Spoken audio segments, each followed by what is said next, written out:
नमस्कार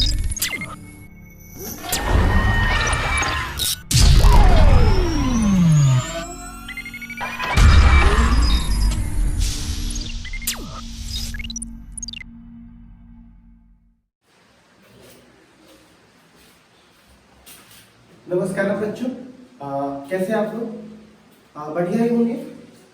देखिए, पहले मैं कुछ चीजें क्लियर करता हूँ। क्या था कि हम लोग अपने जो न्यूटन फिजिक्स का ऐप था उसमें क्या पढ़ रहे थे, रे ऑप्टिक्स के बारे में। किसके बारे में पढ़ रहे थे होगा? रे ऑप्टिक्स के बारे में। ठीक है, तो रे ऑप्टिक्स में क्या था, मैं आपको फिर से समझाता हूँ। रे ऑप्टिक्स में ये था कि हम लोग रियल डेप्थ और एपरेंट डेप्थ के बारे में पढ़ रहे थे। ठीक है, तो हमने कहा था कि जब भी कोई जेईई मेंस लेवल का सवाल आएगा, अगर मैं आपको खुश करने के लिए सवाल दिया भी था 1 से लेकर 90 तक, वो नीट लेवल का था, तो उसमें क्या था कि आपको डायरेक्टली क्वेश्चन पूछता था। अगर आपसे पूछता है नॉर्मल शिफ्ट, तो बस नॉर्मल शिफ्ट का फॉर्मूला लगाया, क्वेश्चन पूछ दिया। ठीक है, आपको ट्रिक फ्रिक जो इस्तेमाल करना है करो। ठीक है, अगर आपसे पूछ रहे हैं लैटरल शिफ्ट के बारे में, अगर आपसे पूछ रहे हैं ऑप्टिकल पाथ के बारे में, तो हम लोग क्या करते थे, नॉर्मली फॉर्मूला को लेके काम चला लेते थे। ठीक है, अब क्या है कि अभी हम लोग क्या कर रहे हैं, जितने भी normal shift, real depth, apparent depth, lateral shift, optical path, इस पूरे कॉन्सेप्ट को एक साथ फेड कर और तब एक एडवांस लेवल के क्वेश्चंस पे हम लोग आएंगे। ठीक है, तो आज हम लोग क्या डील करने वाले हैं कि जो न्यूमेरिकल है उससे हम लोग कैसे डील करें। लेकिन इससे पहले कि हम न्यूमेरिकल को डील करें, मैं कुछ बातें आपको बता दूं कि ये जो भी आपको मैं आज न्यूमेरिकल बना रहा हूँ, ये क्वेश्चन थोड़ा बड़ा है, तो ये आपको न्यूटन फिजिक्स के टेलीग्राम पे जाना है और पूरा न्यूटन फिजिक्स सर्च करना है। ठीक है ना, तब बहुत से चैनल होंगे, लेकिन उसमें जो 300 के आसपास में जो वो होगा उस पर जाकर के आपको ढूंढ लेना है। ठीक है, तो आपको पीडीएफ वहां से मिल जाएगी। अब हमारा एक कहना है आपसे बच्चों कि अगर हम किसी बड़ा प्लेयर्स के बारे में सोचते हैं, किसके बारे में सोचते हैं वो, किसी बड़ा प्लेयर्स के बारे में सोचते हैं, तो कोई भी बड़ा प्लेयर्स बड़ा कब बनता है? जब वो दुनिया के सबसे बेहतरीन बॉलर को फेस करता है। ठीक है, तो उसी प्रकार एक बढ़िया स्टूडेंट कब बनेगा? जब दुनिया के सबसे बेहतरीन क्वेश्चन से उसका पाला पड़ेगा। ठीक है ना, अब अगर ये बोले कि भाई साहब वो यॉर्कर बढ़िया बॉलर है, वो यॉर्कर डालता है, उसका बॉल नहीं खेलेंगे, हल्का वाला को लेकर आओ, तब तो आप जिंदगी में प्रैक्टिस करते हो, अच्छा क्रिकेटर कभी नहीं बन सकते हो। ठीक है ना, इसी प्रकार इसमें भी है, आपको जब भी करना होगा तो आप प्रैक्टिस। अब ऐसा कह सकते हैं कि हमने एक बढ़िया बॉलर जो है, ठीक है ना, उसका मैंने मैच देख लिया तो मैं एक अच्छा बैट्समैन बन गया। नहीं, देखना नहीं, खेलना पड़ेगा आपको। उसी तरह न्यूमेरिकल केवल देख के नहीं होगा, आपको बनाना पड़ेगा। ठीक है, तो ऑप्टिकल पाथ में क्या होता है कि इसकी जो फॉर्मूला होती है ऑप्टिकल पाथ की, आपको पता होगा म्यू इनटू एक्स। ठीक है, पहले मैं आपको डिस्कस कर दूं, सब थ्योरेटिकल पाथ था जो पढ़ा चुके थे। ऑप्टिकल पाथ किसे कहते हैं? तो जितना टाइम में कोई भी मीडियम में दूरी तय करता है, उतना मतलब एयर में पाथ डिस्टेंस ट्रेवल करता है, उतना ही पाथ अगर किसमें कवर कर ले, उस मीडियम में कवर कर ले, तो उसी को हम लोग क्या बोलते हैं? ऑप्टिकल पाथ, जिसका फॉर्मूला क्या होता है? Mu into x. एक्स मतलब क्या? उस पाथ की जो दूरी है वो। ठीक है, फिर आता है वो नॉर्मल शिफ्ट। कौन सा शिफ्ट आता है? Normal shift. ये बड़ा काम का चीज है। तो नॉर्मल शिफ्ट मतलब होता क्या है? नॉर्मल शिफ्ट कि मान लीजिए कोई ऑब्जेक्ट इस पोजीशन पे है, ठीक है, तो वो किसी भी स्लैब के कारण या पानी के कारण वो अपनी पोजीशन को थोड़ा चेंज कर लेता है। क्या कर लेता है बाबू? चेंज। ठीक है, तो इससे क्या होता है, जरा देखिएगा, इससे होता ये है कि जो इमेज ऊपर बना था वो कहाँ बनता है? नीचे है। नीचे बना था तो कहाँ बनता है? ऊपर। इसमें कितना का शिफ्टिंग आता है? तो शिफ्टिंग को टी से टाइम नहीं बोलेंगे, शिफ्ट बोलेंगे। ठीक है ना, तो इस बराबर क्या बोलेंगे? मान लीजिए इसकी थिकनेस है टी, तो 1 - 1 बटा म्यू। ठीक है, आज के लिए आई होप ये नया नहीं होगा क्योंकि ऑलरेडी आप लोग पढ़ चुके होंगे। ठीक है ना, न्यूमेरिकल कॉन्सेप्ट में ये काम आएगा। फिर आता है नॉर्मल शिफ्ट के बाद आता है वो एक बड़ा अच्छा टॉपिक, इसको बोलते हैं real height and apparent height. ठीक है ना, रियल डेप्थ बोलिए, real depth and apparent depth. तो आपको याद होगा, ठीक है ना, पहला condition, if object is in denser, अगर ऑब्जेक्ट किसमें हो? डेंसर में। ठीक है, तो क्या लिखते हैं? म्यू बराबर रियल डेप्थ बटा एपरेंट डेप्थ। ठीक है, if object is in raider, अगर ऑब्जेक्ट कहाँ हो? रेडर। रेडर मतलब हवा में ऑब्जेक्ट हो। ठीक है ना, तो यहाँ पर म्यू बराबर लिखते हैं, उल्टा हो जाता है, एपरेंट डेप्थ बटा रियल डेप्थ। ठीक है, तो ये नॉर्मल चीजें हैं जो हम लोग ऑलरेडी पढ़ चुके हैं। इसमें एक चीज आपने और देखा होगा एक वेलोसिटी वाला केस आया था, शायद आपको याद होगा। तो मैं यहाँ पर इस पिक्चर को मैंने तो देख लीजिए इस वेलोसिटी वाले केस को, ठीक है ना। ये फॉर्मूला मैंने आपको पढ़ाया था, देख लीजिए तो एक बार ध्यान से कि क्या मैंने आपको इस फॉर्मूला को बताया था कि बच्चों कि एपरेंट डेप्थ और रियल डेप्थ के साथ अगर कोई बगुला है और अगर वो नीचे आ रहा है वेलोसिटी से, कितना वेलोसिटी से, तो जो भी वेलोसिटी v है उस केस के सारे कंडीशंस को एक बार आप देख लीजिए कि वो काम आने वाला है, ठीक है ना। सारे कंडीशंस को एक बार देख लीजिए, ठीक है। तो शायद आपको याद होगा जो हम लोग वेलोसिटी निकाले थे किसका, बगुला का, ठीक है ना। वो वेलोसिटी था, उस वेलोसिटी का जो फॉर्मूला था वो था v इमेज, ठीक है ना, किसके तुलना में, एब्जॉर्बर की तुलना में, mu into v object plus absorber, ठीक है, ठीक है। तो आप इसको देख लीजिए एक बार ध्यान से, ठीक है। चलिए तो आप शुरू करते हैं बाबू आज का क्वेश्चन नंबर फर्स्ट, ठीक है ना। चलिए आपके पास तो क्वेश्चन है सामने, पढ़ लीजिए, पर मेरे पास तो मोबाइल का ही सहारा लेना पड़ेगा, ठीक है। तो चलिए इस क्वेश्चन को जरा सा पढ़ते हैं।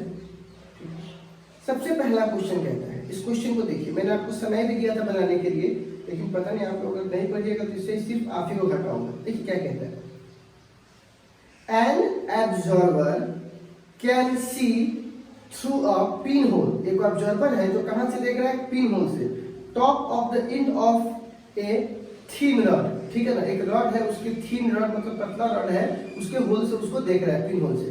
प्लेस टू द फिगर, जो भी आपको फिगर में दिया हुआ, एक बीकर जिसकी हाइट कितनी है 3h है और उसकी रेडियस कितनी है h है। When the beaker is filled liquid up to 2h। अगर एक बात बताओ, इस पहले क्वेश्चन को पूरा पढ़ लेते हैं। उस लिक्विड को भर दिया गया है कितना, 2h तक, तो ही कैन सी, तब वो क्या देख रहा है, नीचे तक के चीजों को भी देख रहा है, ठीक है। तो उसका उसका रिफ्रैक्टिव इंडेक्स क्या होगा। आप थोड़ा सा इसको ध्यान से पढ़ेंगे, ठीक है, पूरी बात को समझिए। चलिए अब यहाँ देखिएगा ध्यान से, समझिएगा पूरी बात में क्या कहेगा। देखो बच्चों, अगर हम आपको भी घर में अगर कुछ छेद होगा, पहले क्या होता था कि टीवी नहीं था किसी बहुतों के घर में, तो क्या करता था, किसी और आदमी के घर टीवी देखता था, तो जब वो टीवी नहीं देखने थे तो बाहर से आकर हम छेद में से देखते थे, ठीक है ना। तो होल में से मान लीजिए आप उसको देख रहे हो, ठीक है।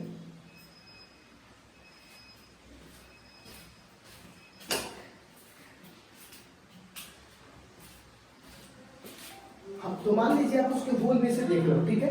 तो जब आप उसके होल में से देख रहे हो उन चीजों को, थोड़ा ध्यान दीजिएगा। होल में से देख रहे हो तो होता क्या है कि होल से आप पूरा नीचे तक के ऑब्जेक्ट को नहीं देख सकते, कभी कभी ऐसा होता है, आप एक लिमिट तक ही देख सकते हो, ठीक है।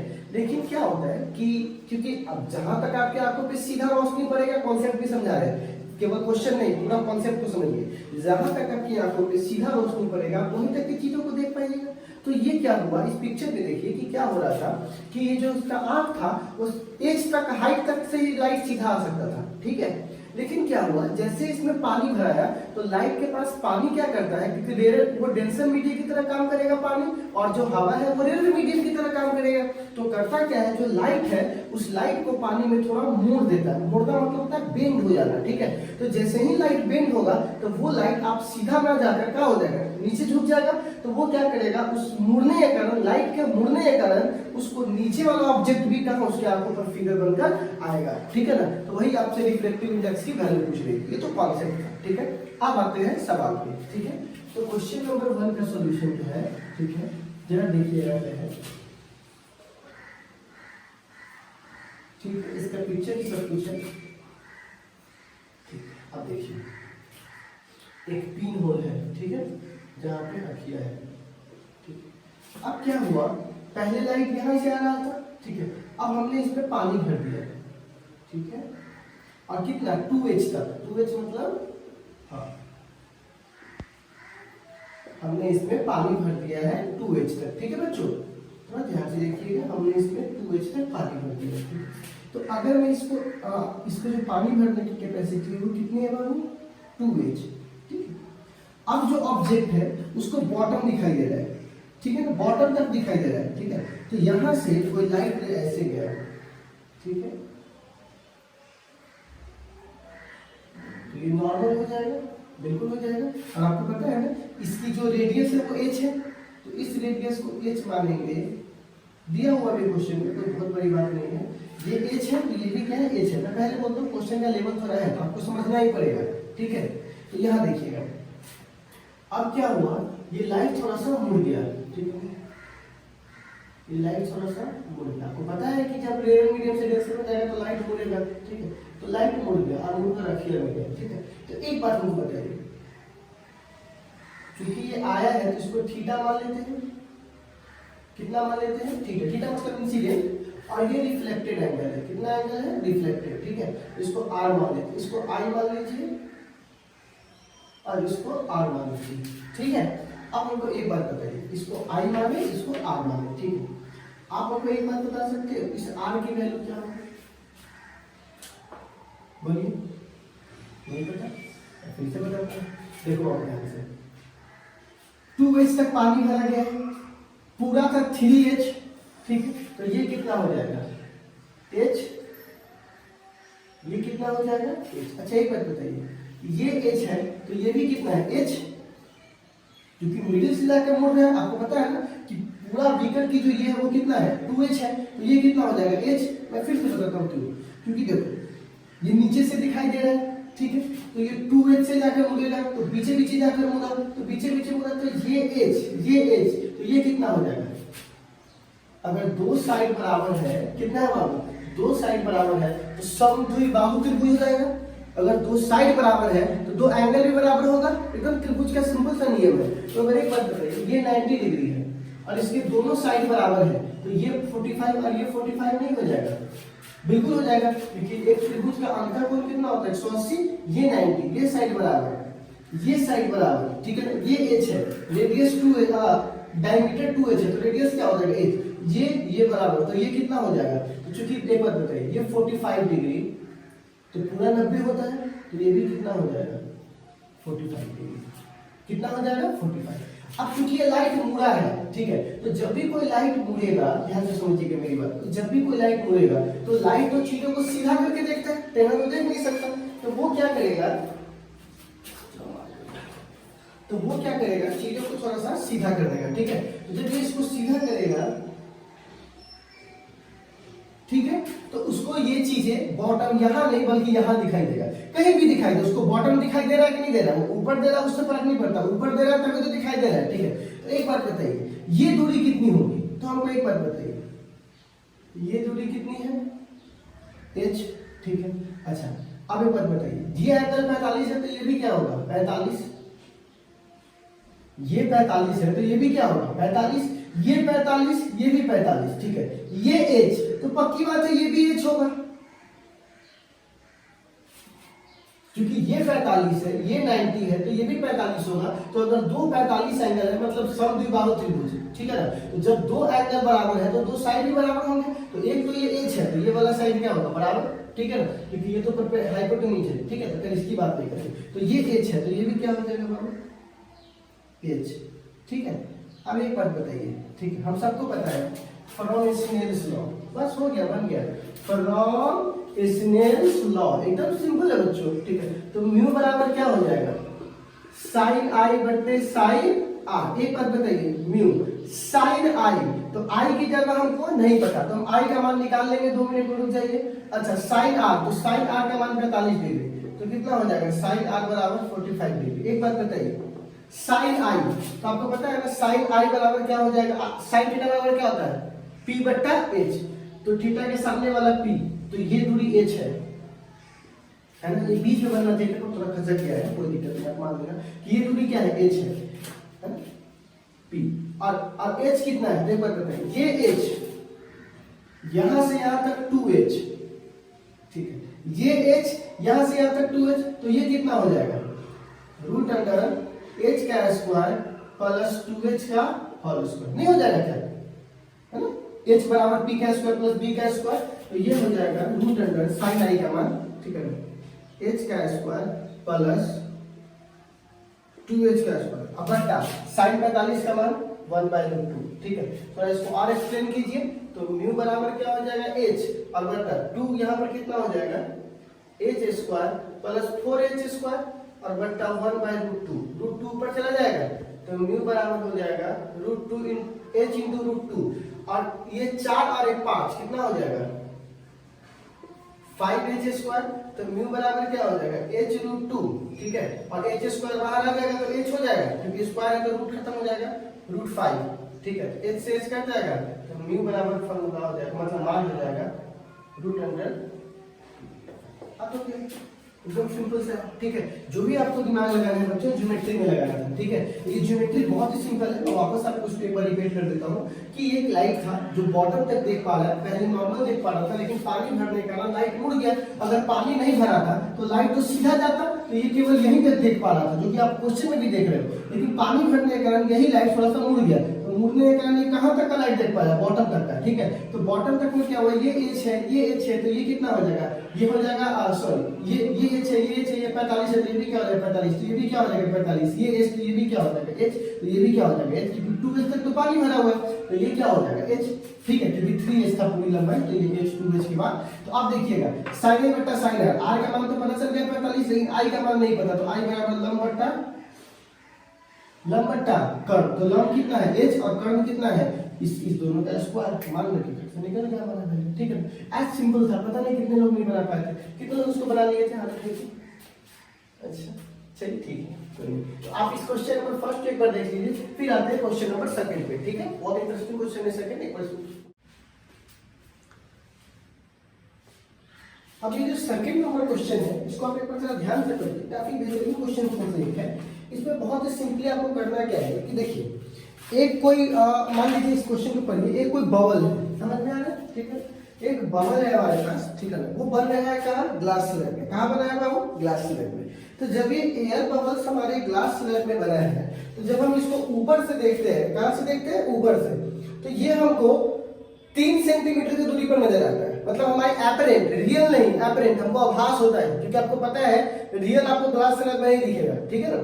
अब क्या है, लेकिन जब उसको नीचे वाले फेस से देखते हैं तो वो 5 नजर आता है, 5 सेंटीमीटर की दूरी पर, ठीक है, तो आप इस पूरे कंटेनर की जो लंबाई है वो 12 है, तो कह रहा है इसकी रिफ्लेक्टिव इंडेक्स कितना होगा, बहुत ही सिंपल आंसर है, ठीक है ना इसका।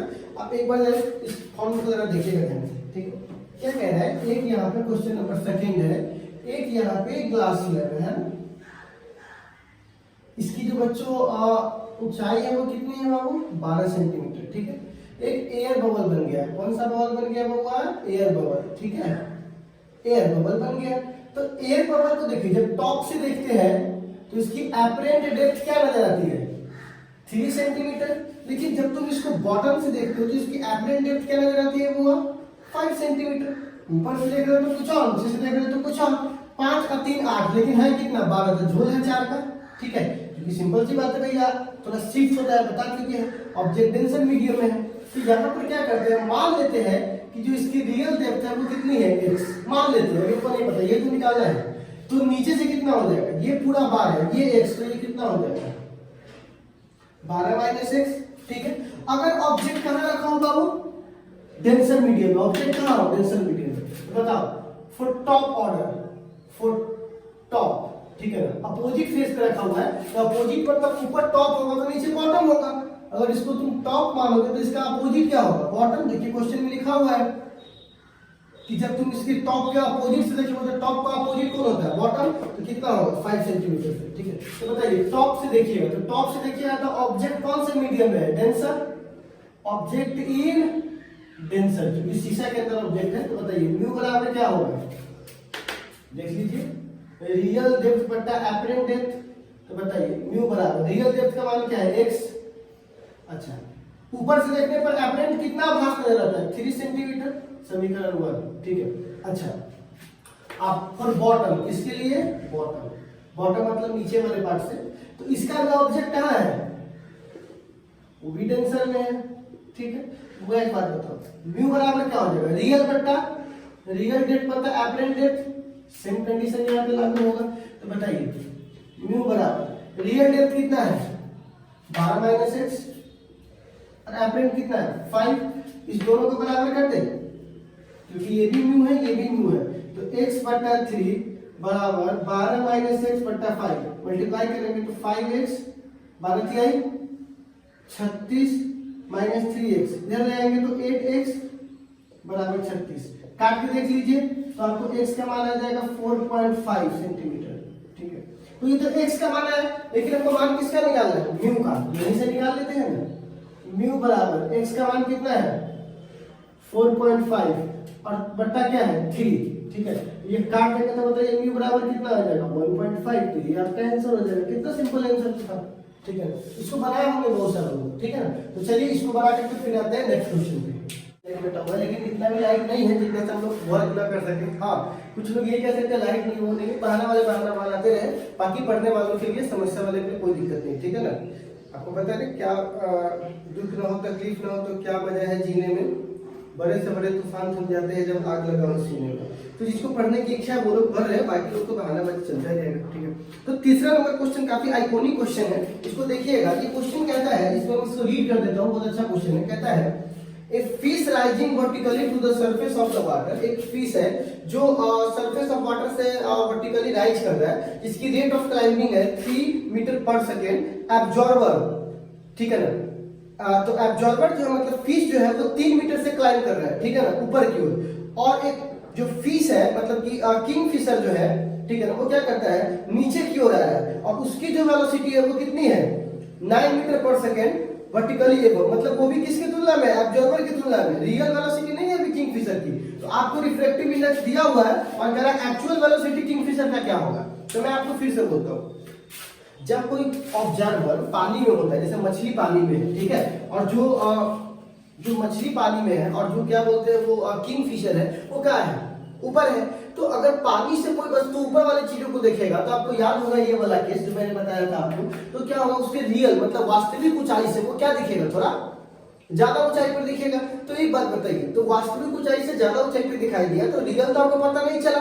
तो अगर जो फिश है वो वेलोसिटी देख रहा है किंगफिशर का, तो वो रियल वेलोसिटी देख रहा है या एपरेंट? तो एपरेंट वेलोसिटी देख, रियल वेलोसिटी नहीं देख रहा है, एपरेंट देख रहा है। तो रियल क्या होगा? तो मैं आपको बता दूं एक बात, मेरा ध्यान से देखिएगा।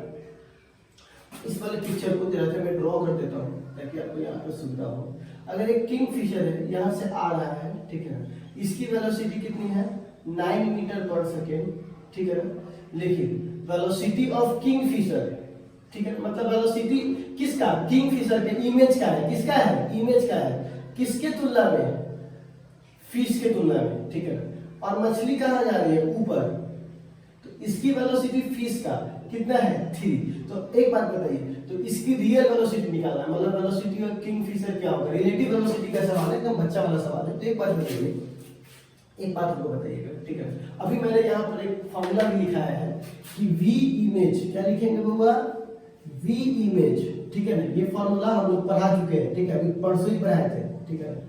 एब्जॉर्बर, ठीक है, अगर इमेज का एब्जॉर्बर की तुलना में तो म्यू इनटू v ऑब्जेक्ट, जो ऑब्जेक्ट है वो object plus v into observer, ठीक है। ये फॉर्मूला हम लोगों ने हाल फिलहाल में भी पढ़ा था, ठीक है। आपके कॉपी या कट किस तरह यहाँ पे डाल देता हूँ ताकि आप लोग को आइडिया हो जाए कि कहाँ पढ़ना। देख लीजिए, दिखाई दिया, ठीक है। तो एक बात बताइए, v इमेज की जगह यहाँ किंगफिशर है, k। अच्छा, एब्जॉर्बर यहाँ पे कौन है? फिश है। अच्छा, म्यू ऑब्जेक्ट, ऑब्जेक्ट की जगह किंगफिशर है, प्लस यहाँ पे एब्जॉर्बर कौन है? फिश है, ठीक है। अब एक बात बताइए, किंगफिशर का फिश के तुलना में तो दिया हुआ है 9 मीटर पर सेकेंड, तो 9 मैंने लिख दिया, ठीक है, मात्रक बाद में। अच्छा, म्यू का मान दिया हुआ है 4/3 और किंगफिशर का मान ये तो हमको निकालना है, ये तो हमको नहीं पता है, ठीक है। अच्छा, प्लस फिश का दिया हुआ है कितना? 3, ठीक है। लेकिन यहाँ पर एक समस्या है, हम यहाँ माइनस लगाएंगे, यहाँ भी माइनस लगाएंगे। सर आप ऐसा क्यों करते हैं? देखो, हम जो भी चीज मानते हैं, इसका जो रिफ्रैक्शन पॉइंट है वो किसको मानते हैं? इस सरफेस को। तो एक बात बताइए, किंगफिशर की हाइट यहाँ पर इतनी थी, ये जैसे जैसे नीचे आएगा इसकी डिस्प्लेसमेंट घटती चली जाएगी, हाइट घटती चली जाएगी। तो जब कोई चीज घट रहा है तो वहां पर क्या लिखते हैं? माइनस, ठीक है। उसी केस में अगर मछली है, मछली कहाँ जा रहा है? ऊपर, तो इसका भी रिफ्लेक्टिव पॉइंट कौन है? ये सरफेस है। तो जैसे जैसे ऊपर जाएगा इसका भी डिस्प्लेसमेंट क्या होने लगेगा? कम नहीं रहेगा, तो जब डिस्प्लेसमेंट कम रहेगा तो यहाँ पे क्या रहेगा माइनस, ठीक है। तो अगर ये ऊपर जाता तो इसके लिए प्लस और ये नीचे आता तो इसके लिए प्लस, लेकिन ये दोनों क्या है बाबू माइनस, क्यों? क्योंकि बाबू दोनों के साथ क्या समस्या है, दोनों का डिस्प्लेसमेंट घट रहा है, तो यहाँ पे माइनस, तो -9 ये इधर आ गया तो क्या हो जाएगा +3 बराबर 4/3 इंटू भी किंगफिशर, ठीक है। तो ये -6 क्या रे किंगफिशर सुन करके तुमको कुछ और याद आ रहा है क्या? बंद हो गया कंपनी बिहार में तो खास कर। तो अब यहाँ पे क्या हो जाएगा मल्टीप्लाई कर देंगे, तो 6 इंटू 3/4 बराबर भी किंगफिशर, ठीक है। तो कट जाएगा ये कितना बार में, ये 3 और ये 2, 9/2 भी किंगफिशर। तो अगर किंगफिशर की वेलोसिटी रियल में देखेंगे तो कितना आ जाएगा कट करके -4.5 मीटर पर सेकेंड, ठीक है। तो किंगफिशर की वेलोसिटी कितनी हो जाएगी -4.5। एकदम सिंपल सा था, आपको यहाँ पे सेट करना था खाली कि इमेज एब्जॉर्बर बराबर म्यू इनटू ऑब्जेक्ट प्लस भी इनटू एब्जॉर्बर, ठीक है। अब देखिए ये मछली की तुलना में किंगफिशर की हाइट, तो मतलब इमेज का ऑब्जर्वर की तुलना में कितना था 9 और खुद मछलियां कितना था 3, तो किंगफिशर का निकालना था वैल्यू रख लिया, तो निकाल दिया, बहुत ही सिंपल सा था, ठीक है। इसको नोट कर लीजिए एक बार, ठीक है। अब चलिए हम लोग आते हैं क्वेश्चन नंबर बच्चों, ठीक है 4 पे, ठीक है। क्वेश्चन नंबर 4 बहुत ही अच्छा क्वेश्चन है, एक बार इसको देख लीजिए, है ना, थोड़ा ब्राइटनेस बढ़ा लीजिए अपने मोबाइल का, ठीक है। तो क्वेश्चन नंबर 4 में क्या कहता है, एक बार पढ़ लीजिए। तो an object is placed 21 centimetre in front of a concave mirror, एक कॉन्केव मिरर है जिसके 21 सेंटीमीटर पे ये ऑब्जेक्ट रखा हुआ है, ठीक है ना। उसका रेडियस ऑफ कर्वेचर 20 सेंटीमीटर है, ठीक है बच्चों। तो ये सब कुछ ऑलरेडी दिया हुआ है, और ग्लास स्लैब का थिकनेस है 3 सेंटीमीटर, ग्लास स्लैब का थिकनेस क्या है 3 सेंटीमीटर, और एट रिफ्रैक्टिव इंडेक्स 1.5 सेंटीमीटर, उसका रिफ्रैक्टिव इंडेक्स 1.5 है, ठीक है। आप कह रहा है the close to the mirror space object is the mirror is, जो भी इसका है, ठीक है ना, position of the image forward the distance of the near surface of the slab from the mirror is 10 centimetre. तो आपने कह रहा है हुआ कि जो इमेज का डिस्टेंस है, जो पोजीशन है इमेज का, वो कितना दूरी पर होगा। तो बहुत ही सिंपल सा, बहुत ही बेहतरीन कॉन्सेप्ट का क्वेश्चन है, देखिएगा जरा ध्यान से। हम आपको क्या बोले थे कि जब भी कोई एडवांस लेवल का क्वेश्चन आएगा ना बाबू, तो वो क्या करेगा, एक कॉन्सेप्ट के पीछे नहीं पड़ेगा, 2-3 कॉन्सेप्ट को फेंक लेगा, ठीक है। तो जरा देखिएगा, एक यहाँ पर हम लोग क्या कर रहे हैं, ठीक है, यहाँ पे थोड़ा सा ठीक है, आपको थोड़ा लाइट आ रहा है लेकिन इससे कोई फर्क नहीं पड़ता है क्योंकि ऑलरेडी क्वेश्चन में दिया हुआ है। देखिएगा यहाँ पर क्या है, एक ऑब्जेक्ट रखा हुआ है, ठीक है, जिसकी जो दूरी है वो 21 सेंटीमीटर है। कितनी सेंटीमीटर है 21, ठीक है। और इसकी जो फोकल लेंथ है, सॉरी इसकी जो सेंटर ऑफ कर्वेचर है, ठीक है ना, वो मतलब अगर 10 सेंटीमीटर का फोकल लेंथ है तो बताइए तो इसका radius centre of curvature, radius of curvature कितना होगा 20 सेंटीमीटर। अगर किसी का फोकल लेंथ 10 है तो उसका सेंटर ऑफ कर्वेचर क्या होगा 20, कॉमन सेंस की बात है, ठीक है। एक बात ऑब्जेक्ट रखा हुआ है 21 पे, अगर ये हमसे नॉर्मल सवाल होता मिरर फार्मूला को तो आराम से लगा लिए होते, 1/a बराबर 1/u प्लस 1/v, u का मान पता है 21 है, f का मान पता है कि 20 का आधा 10 होगा, खट से v का मान निकाल लिए होते। लेकिन ये इतना सिंपल सवाल तो है नहीं, इसमें क्या है, एक यहाँ पर स्लैब रख दिया गया है। क्या रख दिया गया है, ग्लास स्लैब। थोड़ा ध्यान से देखिएगा, तो ये स्लैब से क्या होगा, जब कोई लाइट ऐसे जाएगा, ठीक है ना, और यहाँ पे ऐसे मुड़ जाएगा, ठीक है, आपको पता है ना, ये ग्लास स्लैब किसी लाइट को, है ना, नॉर्मल नहीं जाने देगा, थोड़ा सा मोड़ देगा अपने रास्ते से, ठीक है। तो जब ये दर्पण से टकरा के वापस आएगा तो जहां पे ये ऑब्जेक्ट था वहां पर इसका इमेज बनता हुआ नहीं दिखाई देगा, ठीक है ना, क्योंकि इस वाले शिफ्ट के कारण ये थोड़ा सा क्या हो जाएगा, शिफ्ट हो जाएगा। और कितना शिफ्ट होगा तो वही हमको शिफ्टिंग निकालना है, ठीक है ना। अगर ये नहीं होता तो चुपचाप 21 सेंटीमीटर पे था, मिरर फार्मूला लगाते निकाल लिए होते सारा मान। लेकिन ये ग्लास आ गया तो ग्लास क्या करेगा, इसको अपने पोजीशन से थोड़ा सा शिफ्ट करेगा। कौन सा शिफ्ट, नॉर्मल शिफ्ट, याद करो नॉर्मल शिफ्ट मैंने बताया था, यही एग्जांपल लेके बताया था, ठीक है। कि क्या है, कोई ऑब्जेक्ट है और बीच में ग्लास रख दीजिएगा तो वो उसी लाइन पर अपने पहले वाले पोजीशन से थोड़ा सा खसक जाएगा। तो कितना खसक जाएगा, तो आपको पता है ना, इसकी जो मोटाई है वो 3 सेंटीमीटर है शायद। क्वेश्चन में पढ़ देख लेता हूँ, लेकिन मेरे पास तो क्वेश्चन नहीं आगे, हाँ 3 सेंटीमीटर है शायद, हाँ। अब इसकी जो रिफ्रैक्टिव इंडेक्स है, मतलब जो म्यू की वैल्यू है वो 1.5 है, ठीक है। तो हम लोग क्या कर रहे हैं, नॉर्मल शिफ्ट, क्योंकि यहाँ पर क्या हुआ है, नॉर्मल शिफ्ट, नॉर्मल शिफ्ट। तो बताइए तो नॉर्मल शिफ्ट कितना होगा? तो नॉर्मल शिफ्ट का फॉर्मूला होता है t इंटू 1 माइनस 1 बट्टा म्यू। ठीक है, तो इस बराबर t का मान 3 है, 1 माइनस म्यू का मान 1.5 है। ठीक है, इसको सॉल्व करेंगे तो 3 और 1.5 माइनस 1 बट्टा पर का जोड़। ठीक है, तो ये कितना हो जाएगा? s बराबर 1.5 से 1 घटेगा तो 2 हो जाएगा, और गुने 1.5 में से 1 घटेगा तो 0.5 हो जाएगा, मतलब 1 सेंटीमीटर। तो बताइए कितना दूर खसक गया? 1 सेंटीमीटर। मतलब ये जिस जगह पे पहले था उस जगह से कितना इस ग्लास स्लैब पे डालने के बाद आपको एवरेज होगा, 1 सेंटीमीटर खसक गया है। एक बात बताइए, ऑब्जेक्ट की दूरी कितनी थी? 21। ठीक है ना? तो एक बात बताइए, अब ऑब्जेक्ट डिस्टेंस क्या हो जाएगा आपके लिए? अब ऑब्जेक्ट डिस्टेंस क्या हो जाएगा? देखो टोटल कितना था? 21, लेकिन खसक कितना गया? 1, तो आप कितना बचेगा? 20 सेंटीमीटर।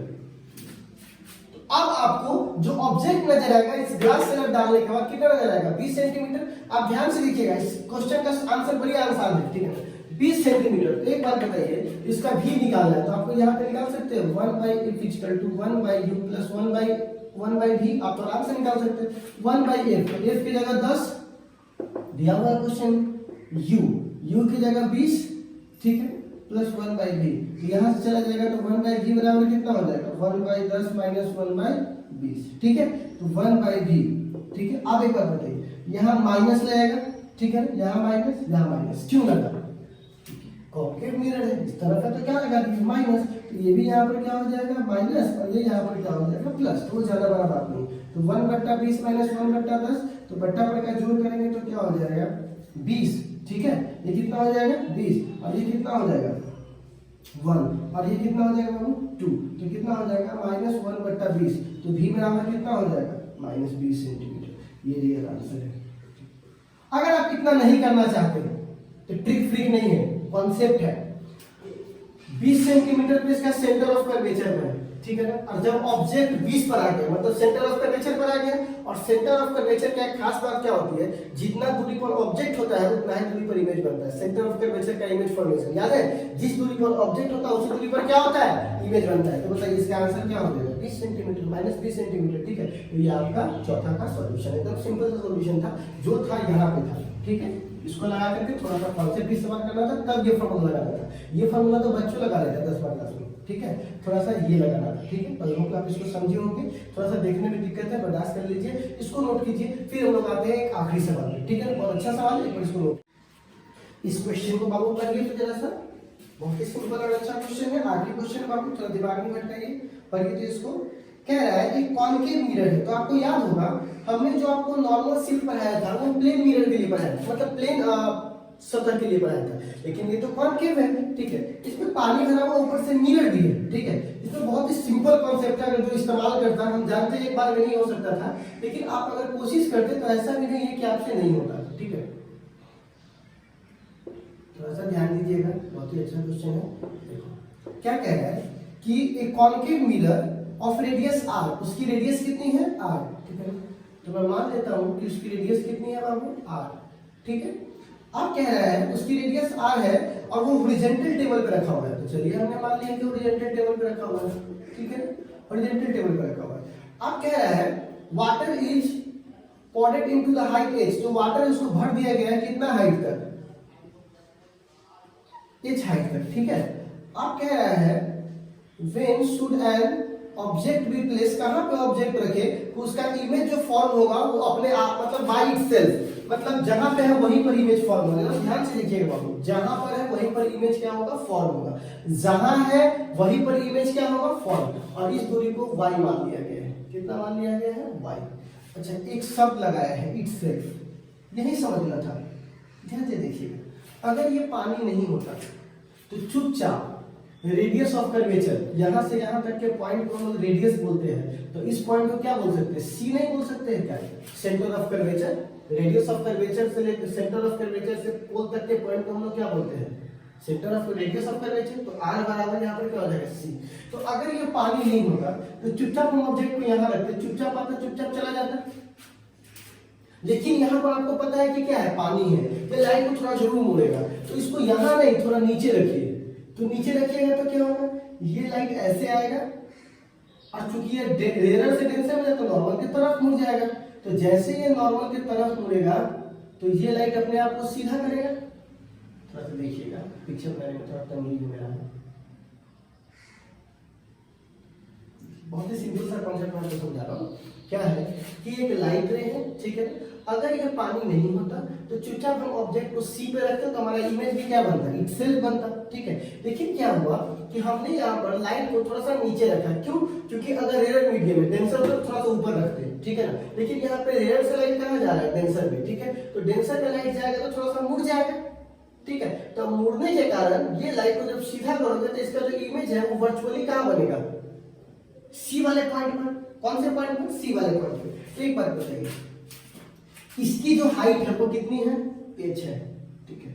आपको याद होगा ऑप्टिकल पाथ किसे कहते हैं, तो जितना पाथ लेंथ, क्या बोलेंगे, जितना पाथ लेंथ कोई ऑब्जेक्ट एयर में मतलब कि वैक्यूम में तय करता है उतना ही पाथ लेंथ अगर उस मीडियम में तय करता है, किसी मीडियम में, तो उसको हम लोग ऑप्टिकल पाथ कहते हैं। तो मान लीजिए इसमें कितना पाथ तय किया है, h, ठीक है। सपोज करते हैं क्योंकि ये एंगल बहुत बहुत छोटा है, तो एक बात बताइए ये कितना पाथ कवर किया होगा। तो एक बात बताइएगा ध्यान से, ये y है, ठीक है। तो आपको याद होगा ऑप्टिकल पाथ का फॉर्मूला क्या है, तो ऑप्टिकल पाथ का फॉर्मूला होता है म्यू और गुणे जो है वो, तो क्या हो जाएगा y, ठीक है। इसको बोलते हैं ऑप्टिकल पाथ।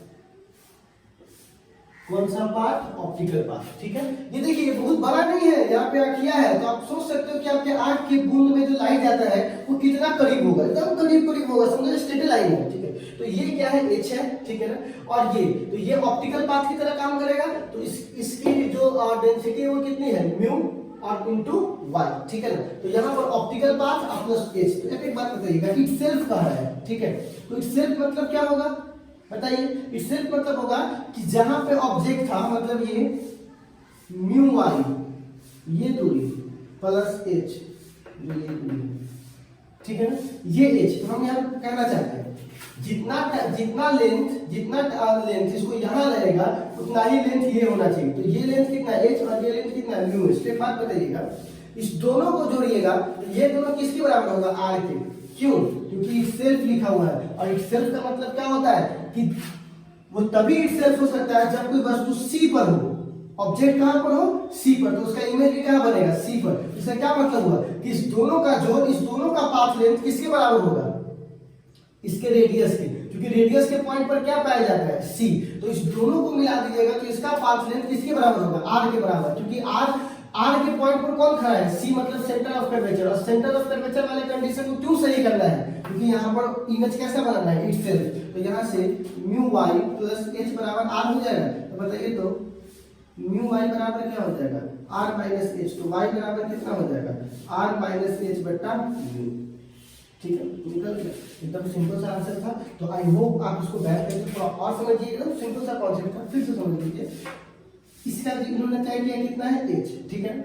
अब क्या कर रहे हैं, उतना ही टाइम में इतना यहाँ कितना कवर करेगा, तो ये तो ऑप्टिकल पाथ हो गया। तो ऑप्टिकल पाथ के लिए क्या है, म्यू इनटू y, ठीक है ना। जब इस दोनों को जोड़िएगा तो इस दोनों का जो लेंथ है वो किसके बराबर होना चाहिए, इस r के बराबर। r के बराबर क्यों, क्योंकि यहाँ पे कंडीशन क्या है, इटसेल्फ। और इटसेल्फ मतलब क्या, सेंटर ऑफ कर्वेचर वाला पाथ लेंथ। तो इस दोनों को जोड़िएगा तो किसके बराबर, c के बराबर। तो इस दोनों को जोड़ के मतलब c बराबर क्या, इसकी यहाँ से यहाँ तक की दूरी को r बोलते हैं। यहाँ से म्यू बराबर y बराबर क्या हो जाएगा, तो y बराबर हो जाएगा r माइनस h बट्टा म्यू, ठीक है ना। तो ये आपका क्या है, वैल्यू हो जाएगा, कितना आपको पानी भरना है, ठीक है ना। पानी की लंबाई कितनी है, ठीक है ना। सॉरी, यहाँ से पानी के हाइट से लेकर के यहाँ तक ऑब्जेक्ट की लंबाई कितनी है, ठीक है। तो ये आपका y का मान निकल गया, ठीक है। आई होप आप इसको समझ गए। और आप जो भी नहीं समझ में आया है, ठीक है ना, एक बार कमेंट कर लीजिएगा। कमेंट कर सकते हैं, व्हाट्सएप पे कॉन्टेक्ट कर लीजिएगा, सॉरी टेलीग्राम पे कॉन्टेक्ट कर लीजिएगा। अब हम लोग क्या करने वाले हैं, जो नेक्स्ट टर्म है, जो नेक्स्ट टॉपिक है, उसको हम लोग डील करने वाले हैं। कब बाबू, कल के क्लासेस में। तो कल से हम लोग 6 से लेकर के आगे हम लोग आगे पढ़ेंगे। तो क्या कीजिएगा, आज इतना पढ़ लीजिए, कल आप लोग बैठ करके, आज मतलब बैठ करके 6 से लेकर के नेक्स्ट क्वेश्चन को देख लीजिए, ठीक है। चलिए आज के लिए बस इतना, फिर मिलते हैं, धन्यवाद।